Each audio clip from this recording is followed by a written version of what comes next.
What the heck's going on, Italy? It's Jeff George from We Are Harlot. I'm here with the bad boys of Down the Stone, and you are listening to the one, the only rockandrollradio.it. Let it rock. No, I think you should have this one. You should have that one. Because you grabbed that one first, so now it's got weird. Okay. All right, cheers. Cheers. For the Rock and Roll Radio. Yeah, thank you. So for us it's a very big pleasure because we are not only two speakers, because we have a funny program in this radio called Monsters of Rock. Awesome. And we are also musicians. What do you guys play? We play in a rock band. What instruments? Down the Stone is the name of the guitar. Oh! So I'm gonna have to learn some Down the Stone songs to come up and jam with you guys next time we're in Italy. Yeah, why not? I will give you a gift after, if you're. Of course. Of course. So we can start our.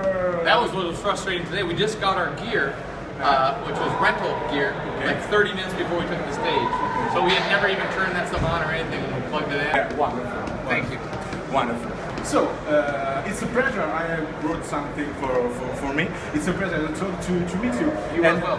Thank you. So Jeff, we would like to tell you something about this boom you had with We Are Harlot, because it is strange now that a band that started officially in 2011 we met, but all coming from different bands and different things. That there was a lot of yes, you played.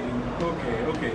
So how is playing for Sebastian? It's awesome. I mean, he like me is a huge music lover.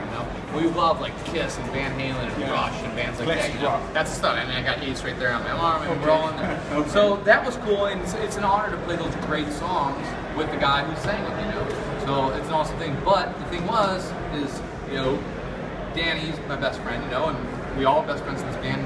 We wanted to play our music, So playing for somebody isn't the same as having your own band. Yes. So that was why it was, I did it. I completely agree with You guys know, you guys were in a band. Yes, because before we had also experience with a cover band playing for others, but now we are doing our music and completely different. Sure. Our other satisfaction. I know. Yep. So and so tell me why can you explain the secrets also for us that you reached a success in 1 year in fact, because your first season was in 2014, and the EP just right now. Yeah. And you played in Download Festival, you played in the Sunsphere. You have many big. We're doing Rockin' Park. We're doing Health Fest. And we just got off 3 months of tours in the U.S. Playing all huge festivals, playing in front of 80, 90,000 people. And the thing that works, this is the thing that worked for us. As soon as we got together and we played together, we knew that it sounded like us. Now, we look at bands from the 70s and 80s, right? Let's look at Led Zeppelin, Van Halen, Kiss, Sabbath, Rush, Queen. They all played rock, those 7 bands. But all 7 of them sounded completely different because there was personality inside those 4 guys that played that music.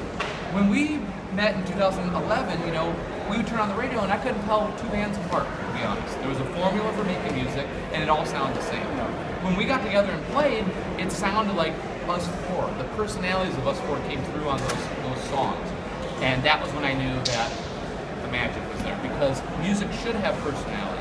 It should be honest. There should be mistakes. It should be raw. I don't want to go up there and just play to my CD and make it sound perfect. I want it to sound crazy. Like it should always be a little bit on the rails. I agree with you. And that was what works. And the funny thing about it is, like, the younger generation, when they hear the music, they're like, "Oh, I haven't heard anything that sounds like this."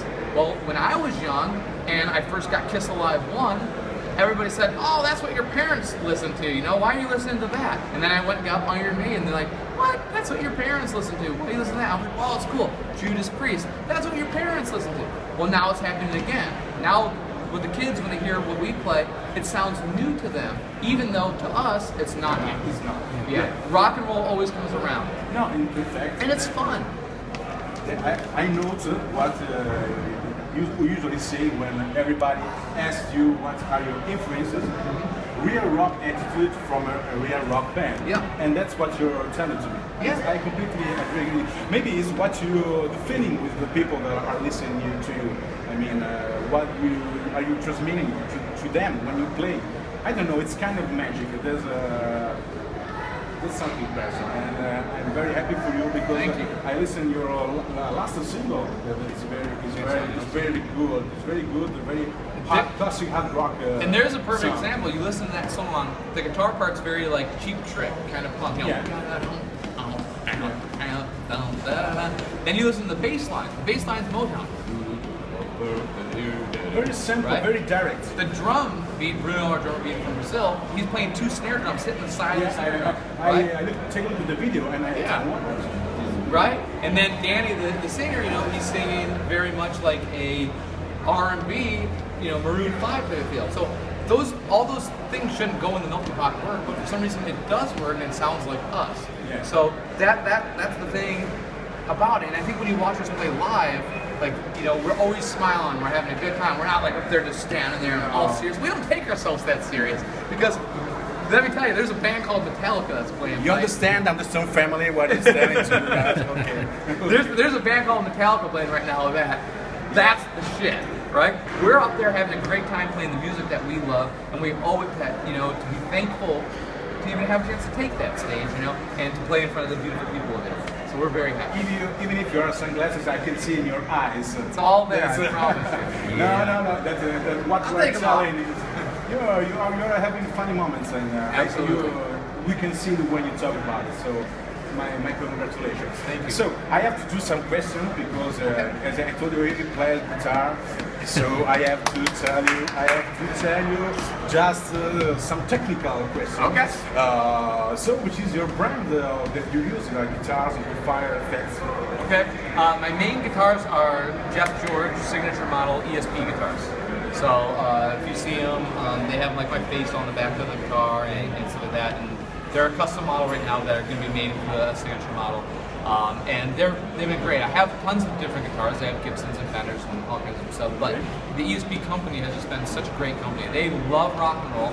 They really are great to their artists. And when they approached me and we started working on guitars, I was like, man, this is great. And they're throwbacks to the great guitars of yesteryear, you know, like Strats and Tellys and things like that.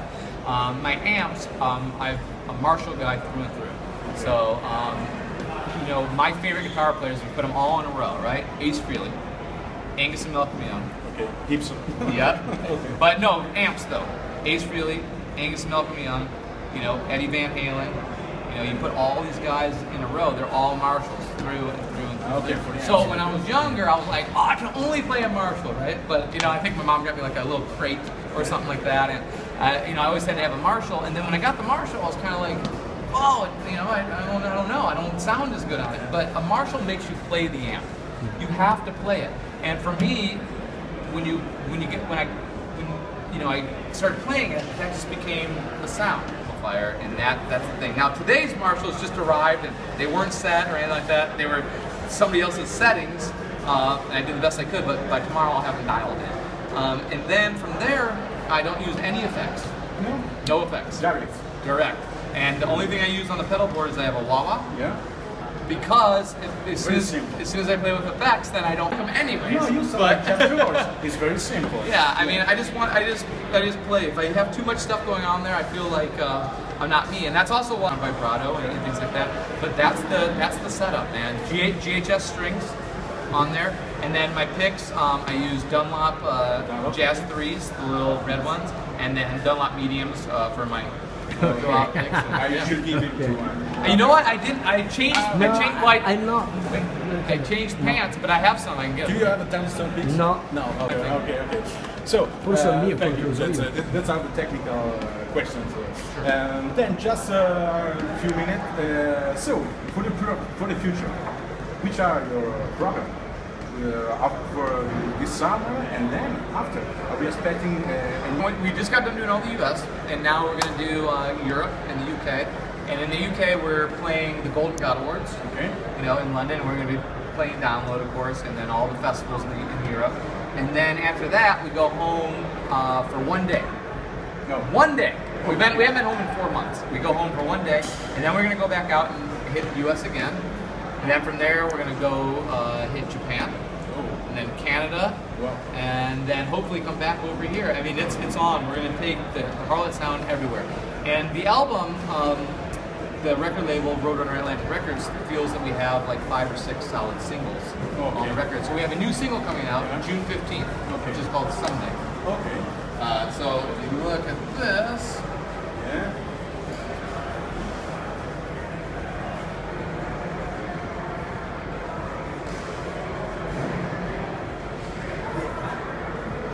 Okay. that's the new single. But Dancing on Nails.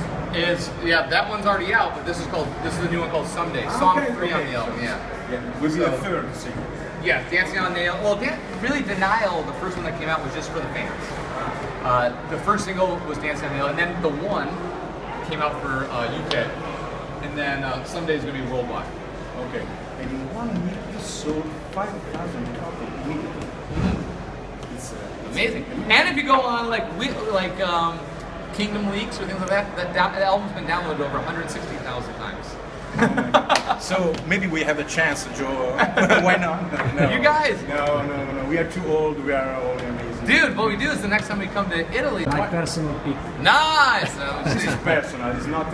It's not for. Is that a pot leaf? You smoked that? No.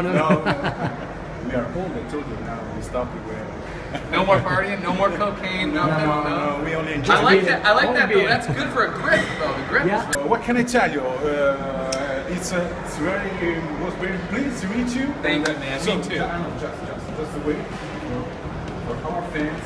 Facciamo more in Italian. Lo devo fare, ragazzi. A me non mi capiterà mai più di dare un CD. So I have to do it for us. Thank you. I hope you enjoy it. And why not? I hope to. Oh, look at the rock and roll. Just feeling it. Yes, that's me. Unfortunately, that's me. Awesome. Okay, so Italy, you better listen to Down the Stone. yeah, thank you. And Thank you. so I hope to meet you once again as soon as possible. Well, we're pretty much. All right, here's what we gotta do. We gotta slam this beer. And you can speak. That's why. That's why. All right, cheers. Okay, Cheers.